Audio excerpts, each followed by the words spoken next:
কত নম্বর শ্লোক ছিল আজকে?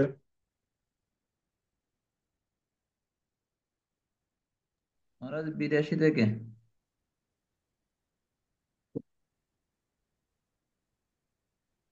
হ্যাঁ, 82টা শ্লোক আজকে শোনার কথা। তো আমরা 81তে শুনছিলাম এর পূর্বে যে কিভাবে ওই শ্লোকের ব্যাখ্যা দিচ্ছিল। পদ্ম থেকে গঙ্গার উৎপত্তি হয় না, গঙ্গা থেকে পদ্মের উৎপত্তি হয় নর্মালি, সাধারণত। কিন্তু বিষ্ণু পাদ পদ্ম থেকে গঙ্গার উৎপত্তি হয়েছে। এটা কিরকম হলো? এটা যে বিরোধ অলঙ্কার। হুম, এটা বিরোধ অলঙ্কার কি করে সম্ভব? না, অচিন্ত্য শক্তি, ভগবান অচিন্ত্য শক্তি। কালকে, গতকালকে এই সম্পর্কে আমরা বিশদ আলোচনা করেছি যে যখনই ভগবানের অচিন্ত্য শক্তি অঘটন ঘটনা প্রত্যাশী, এটা মানুষ বুঝতে পারবে, তার জন্য সবকিছু স্পষ্ট হয়ে যাবে। তো একটা বলা হচ্ছে, শ্লোক উদ্ধৃত করা হয়েছে, অম্বুজম অম্বুনি জাতম ক্বচিৎ অপি ন জাতম অম্বুজাত অম্বু মুরভি মুরভিদি তদ বিপরীতম পাদম্বুজ মহানদী জাতা। একটা শ্লোক উদ্ধৃত করা হয়েছে আমাদের বুঝাবার জন্য। সেই কথাটি সকলেই জানে যে জলে পদ্মফুল জন্মায়, কিন্তু জল কখনো পদ্মফুল থেকে উৎপন্ন হয় না। তো আশ্চর্যের বিষয় এই যে শ্রীকৃষ্ণে তার বিপরীতে দেখা যায়। তার পদ্ম থেকে মহানদী গঙ্গা জন্ম লাভ করেছে। এই বিষয়টিকে বুঝাবার জন্য এই শ্লোকটি উদ্ধৃত করা হলো। এটাকে বলা হচ্ছে কি, আহ, বিরোধ অলঙ্কার। এটা বিরোধ অলঙ্কার।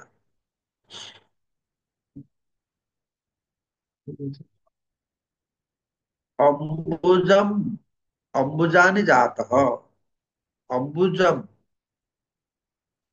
অম্বুনি জাতঃ, অম্বুজম অম্বুনি জাতঃ। অম্বুজ কাকে বলা হচ্ছে? অম্বু মানে জল, জল থেকে জন্ম হচ্ছে পদ্মফুল, তাই তাকে বলে অম্বুজ। তো অম্বুজ অম্বুনি জাতম, এই অম্বুজ পদ্ম কোথা থেকে আসছে? না, অম্বু থেকে আসছে, জল থেকে আসছে। क्वचिदपि न जात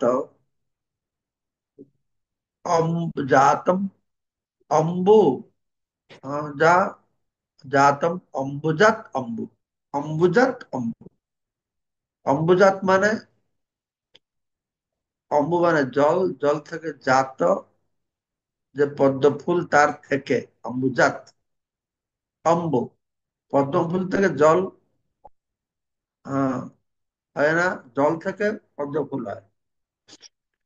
তারপর বলা আছে মুরভিদি, মুরাসুর সংহারকারী শ্রীকৃষ্ণে মুরভিদি, আহ, মুরারি, কৃষ্ণের নাম হচ্ছে মুরারি। সে মুরভিদি তদ বিপরীতম, কৃষ্ণের ক্ষেত্রে একটা উল্টা। কি উল্টা? পাদ অম্বুজাত মহানদী জাতা, তার পাদ অম্বুজ, চরণ কমল থেকে মহানদী গঙ্গা তিনি প্রকট হয়েছে, গঙ্গা প্রকট হয়েছে। তো গঙ্গার মহত্ব সাধ্য সাধনতা বিষ্ণু পদ উৎপত্তি অনুমান অলঙ্কার। গঙ্গার প্রকৃত মাহাত্ম্য হচ্ছে তিনি শ্রী বিষ্ণু পাদপদ্ম থেকে উৎপন্ন হয়েছেন। এটি অনুমান নামক আর একটি অলংকার।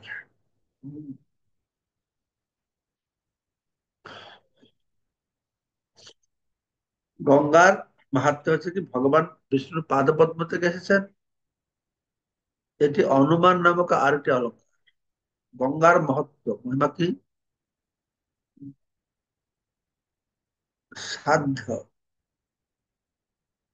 সাধনতা, বিষ্ণু পাদ উৎপত্তি, অনুমান, অলংকার। আমি এটা বুঝতে পারছি না, তাহলে ভালো কি বুঝতে হবে। আর প্রভুপাদ একটা তাৎপর্য বলেননি, পরে বলা হবে, আমরা বুঝতে পারবো। দেখি, স্থূল এই পঞ্চদোষ পঞ্চ অলঙ্কার, সূক্ষ্ম বিচারিয়ে যদি আছয় অপার। আমি কেবল পাঁচটি স্থূল দোষ ও পাঁচটি অলঙ্কারের আলোচনা করলাম। 100 শ্লোকের মধ্যে একটা শ্লোকে তিনি পাঁচটা দোষ, পাঁচটা গুণ দেখলেন। তাতে আবার বলছেন কি, আমি তো মানে স্থূল ভাবে পাঁচটা বর্ণনা করলাম, সূক্ষ্ম বিচার করলে আরো অসংখ্য দোষ রয়েছে। সূক্ষ্ম বিচারিয়ে যদি আছে অপার। স্থূল এই পঞ্চদোষ পঞ্চ অলঙ্কার, আমি কেবল পাঁচটি স্থূল দোষ তো পাঁচটি অলঙ্কারের আলোচনা করলাম। কিন্তু যদি আমি সূক্ষ্মভাবে বিচার করি, তাহলে শ্লোকে অসংখ্য দোষ রয়েছে। কি রকম পাণ্ডিত্য! এই হচ্ছে একেবারে পাণ্ডিত্য। পাণ্ডিত্য মানে কোনো কিছু বস্তু একদম ভিতরে প্রবেশ করা, গভীর। এটা হচ্ছে গভীর চর্চা। সে কথা মহাপ্রভু কেশব কাশ্মীর কাছে বর্ণনা করে বলছেন, প্রতিভা কবিত্ব তোমার দেবতা প্রসাদে, অবিচার কাব্যে অবশ্য পড়ে দোষ বাধে।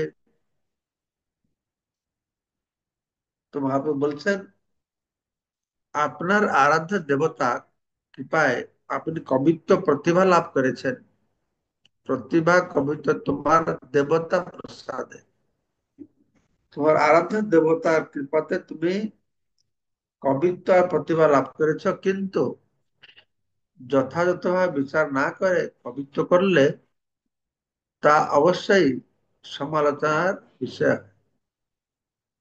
তোমার প্রতিভা কবি দেবতার কৃপায় হয়েছে, অবিচার কাব্যে অবশ্য পড়ে দোষাদোষ। তাহলেও বিচার না করে কবিত্ব করবে, তাহলে কি হবে? সেটা সমালোচনা করতে হবে। অর্থাৎ তুমি দেবতার প্রসাদে লিখলেও একদম ভুল থাকবে, কারণ তুমি বিচার না করে এগুলো রচনা করেছে।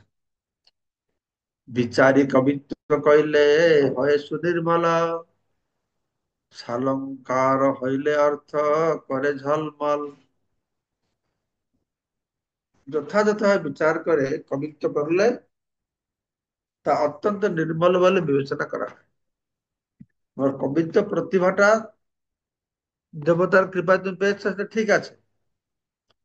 তুমি পেলে কি হবে? তুমি যথাযথ বিচার করে এটা করছো, সেজন্য তোমার হ্যাঁ, এটা দোষ হবে।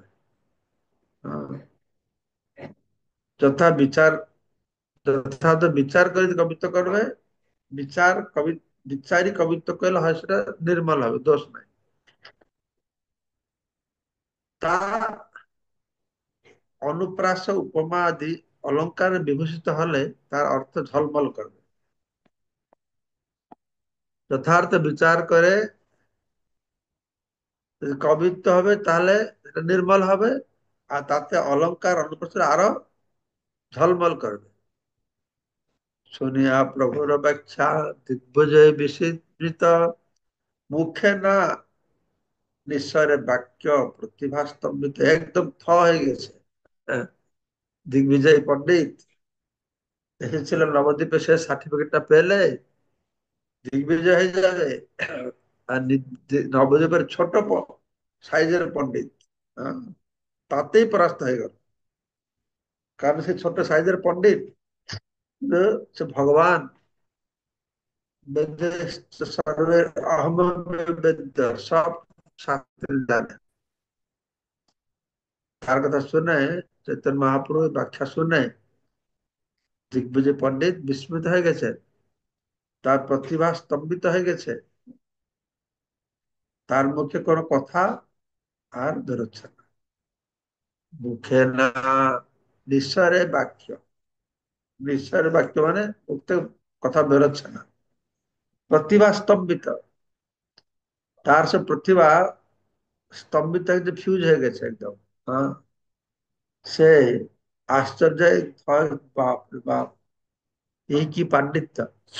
কিন্তু অন্ততপক্ষে একটা ভালো হয়েছে, সে যে পণ্ডিত বলেই মহাপুরুষ পাণ্ডিত্য বাক্যকে বুঝতে পেরেছে।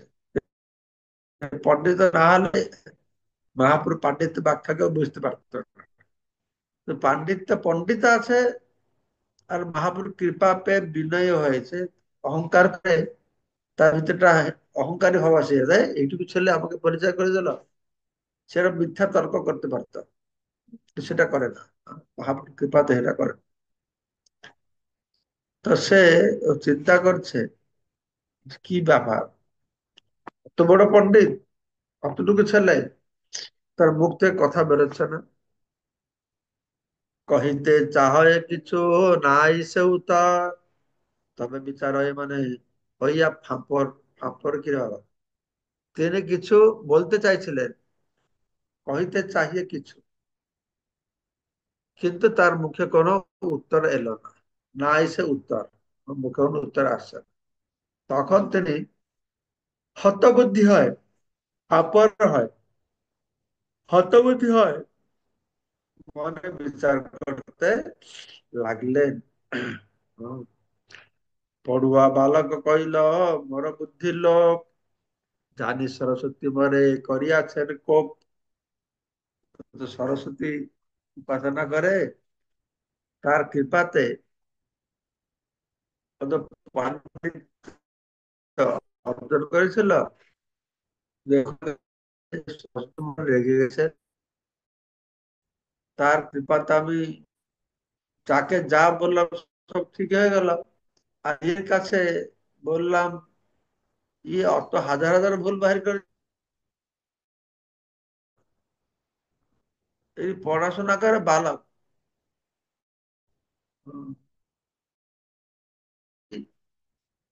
টক্কর দিয়েছে, বুদ্ধিকে নাশ করেছে, লোভ করেছে। তার কারণ হচ্ছে একমাত্র যে মা সরস্বতী আমার উপরে প্রধানিত হয়েছে। তো ভগবত গীতায় স্পষ্ট বলা হয়েছে যে সকলের হৃদয়ে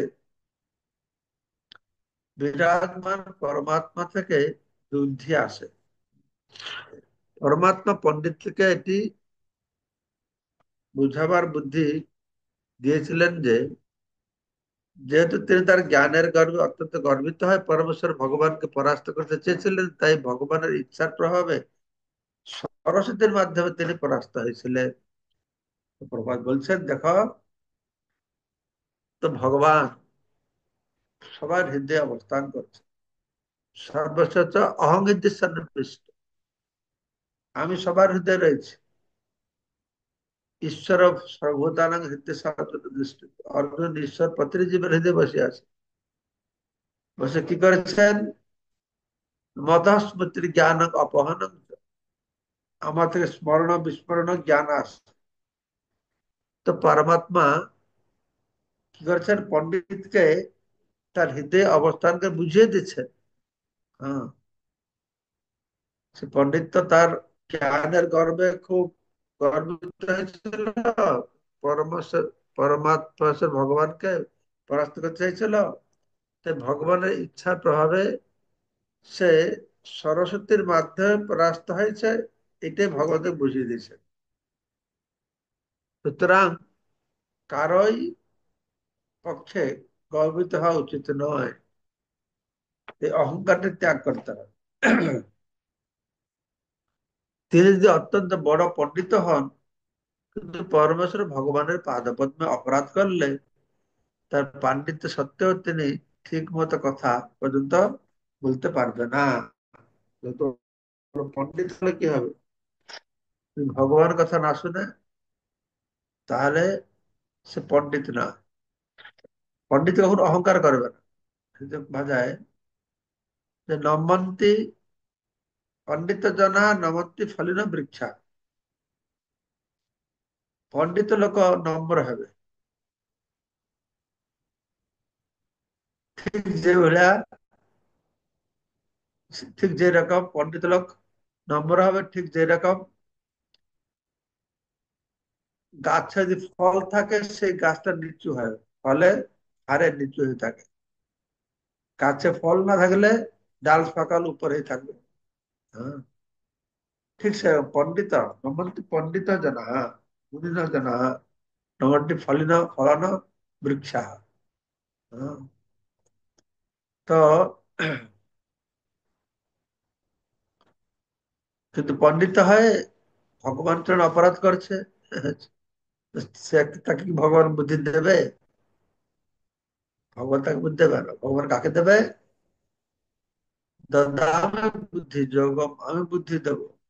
কাকে বুদ্ধি দেবো? না তেসাং সত্যযুক্তানাং ভজতাং প্রীতিপূর্বক, প্রীতি সহকারে। ভগবানকে ঈর্ষা করছে, ভগবানকে মানছে না, তাকে ভগবান বুদ্ধি দেবে কেন?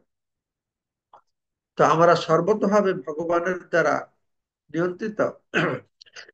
তাই আমাদের একমাত্র কর্তব্য হচ্ছে অহংকারের মত্ত না হয় সর্বদা ভগবানের শ্রী পাদপদ্মে শরণাগত হয়ে থাকা। তো সরস্বতী দেবী এই অবস্থার সৃষ্টি করে দিগ্বিজয় পণ্ডিতকে কৃপা করেছিলেন, যাতে তিনি শ্রী চৈতন্য মহাপুরুষ শ্রী পাদপদ্মে আত্মনিবেদন করতে পারেন। তো কেশব কাশ্মীর চিন্তা করছে সরস্বতী মারে করিয়াছেন কোপ, আমার ক্রোধ হয়ে করেছে, কিন্তু না, তোমার সন্তুষ্ট তোমার কৃপা করেছে।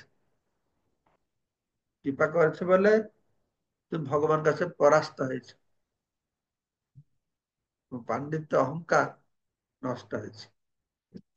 যে ব্যাখ্যা করিল সে মনুষ্যের নহে শক্তি, নিমাই মুখে শুনি বলে আপনে সরস্বতী। তো নিমাই মুখে রহি। আচ্ছা, হুম।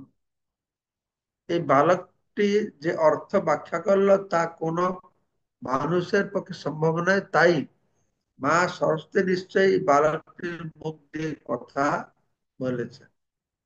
কে মনে করছে? কেশব কাশ্মীর ধারণা যে সরস্বতী নিমাইয়ের মুখে বলাচ্ছে। ও জানে না যে নিমাই সমস্ত সরস্বতীদেরকে বুদ্ধি প্রদান করছে। তো এই পণ্ডিত কেশব কাশ্মীর চিন্তা করছে, মনে মনে ভাবছে যে এই যে ব্যাখ্যাটা করলো, এই যে সাধারণ মানুষ তো শক্তি নাই এরকম করতে পারবে, মানুষের পক্ষে তো অসম্ভব।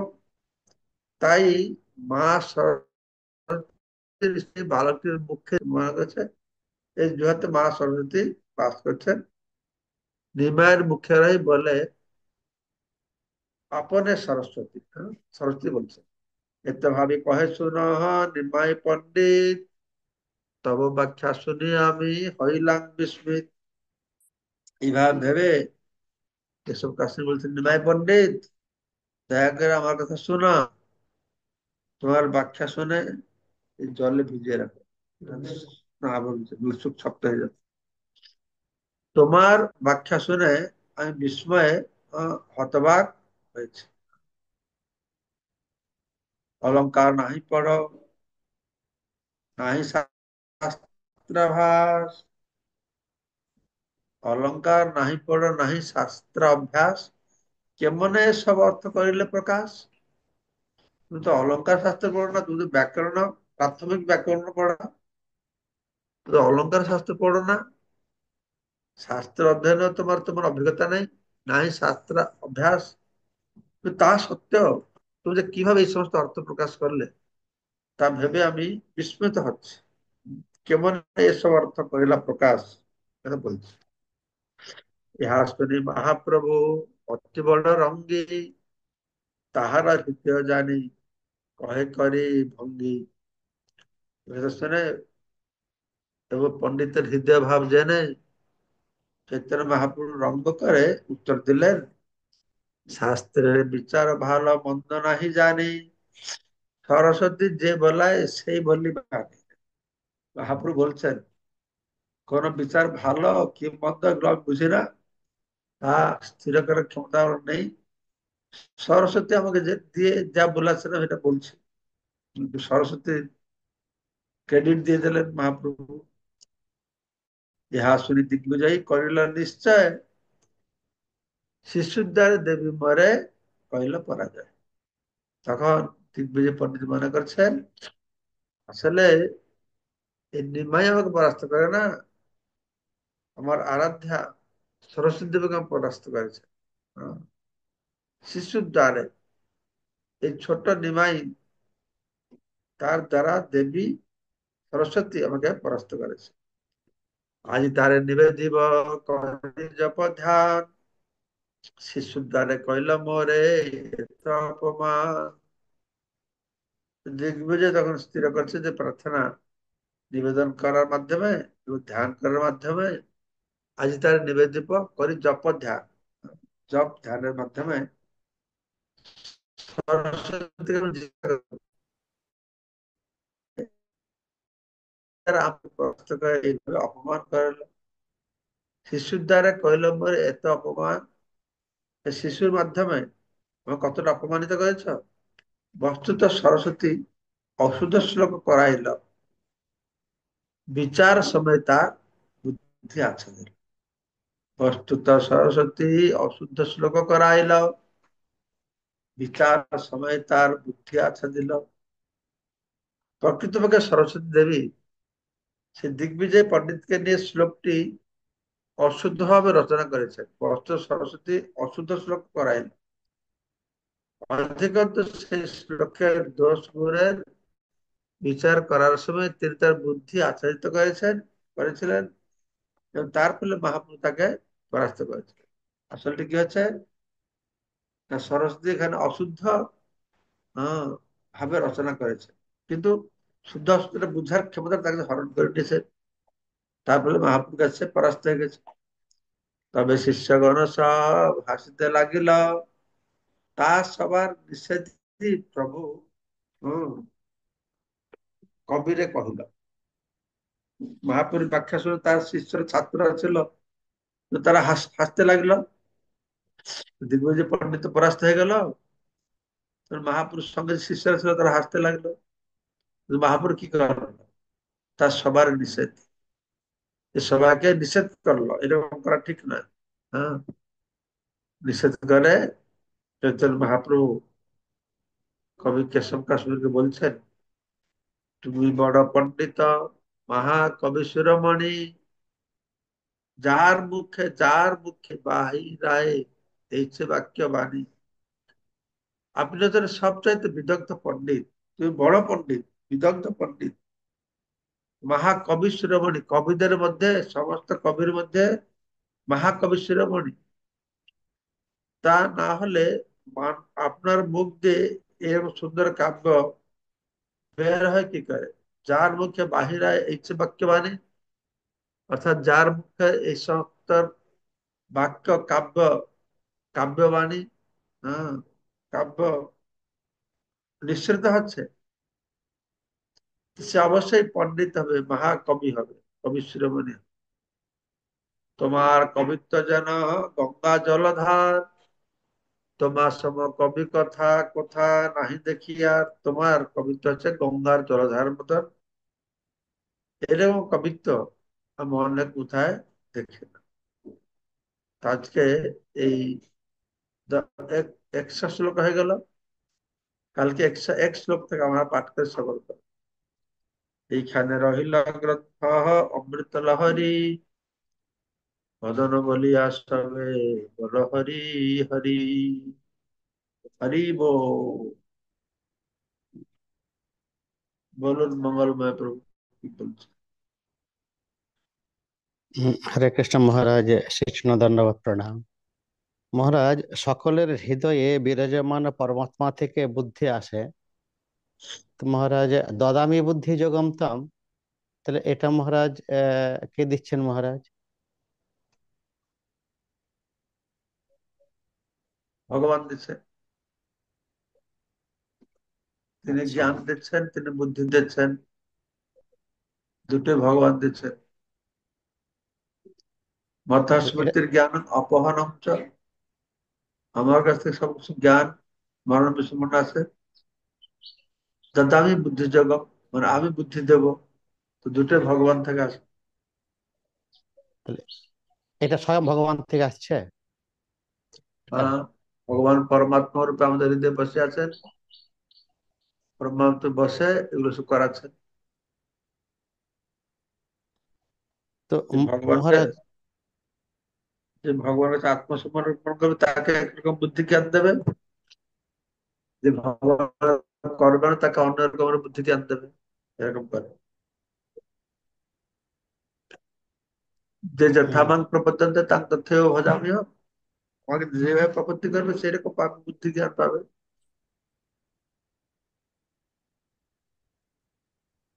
সে জড় বস্তু ভোগ করতে চায়, আমি বুদ্ধি দেবো, সে জ্ঞান দেবো, যেটা সে বেশি জড় বস্তু পাবে।